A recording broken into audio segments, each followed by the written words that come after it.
अजଣା दुर्बृत्तों धमक पर जेसीबी भांगिदेले सुरक्षा पाई थाना पहुंचले ठिकादार।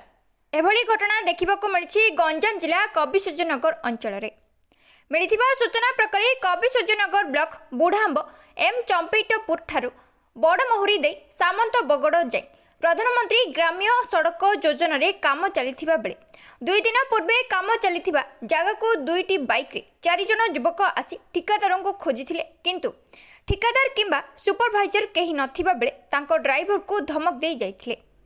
हेले 2 दिन परे गतकाली राति ठिकादारों व्यवहृत जेसीबी को भांगी बेटीर नहीं जाइथिबा बेले गाड़ी भी भंगारुजा होइथिबा देखिबाकू पाइबा परि आज सुपरवाइजर कविसूर्यनगर थाना रे एतला देइथिबा जणा जाइछि।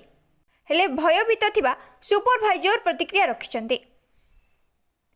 कविसूर्यनगर कृष्ण नाहकଙ୍କ रिपोर्ट जिला खबर। प्रभात राणा कोन काम contractor supervisor Banamahur to Champetpur road रो सुपरवाइजिंग करछु। लोक मैंने आसी आमको धमक दौरान जन आसी से अजाणत लोक से आम जाणीनु बुधवार दिन 3टा बेलू आसी काम तुम आगू बढ़ काम बंद करू माउजर पिस्तल देखिकी जाइए बेस तापरे काली रात्र आसिक आमर हिटाजी 81 जेसीबी काच ग्लास बैटरी नहीं जाइए आ रोलर को खराब कर दे साबल मारिक भांगी कुंड कर बर्तमान पुलिस स्टेशन आसिक एफआईआर दी कविसूर्यनगर थाना एफआईआर दी आमको उचित न्याय प्रदान कले आम रास्ता सुपरिचालित करूँ कम आसपार।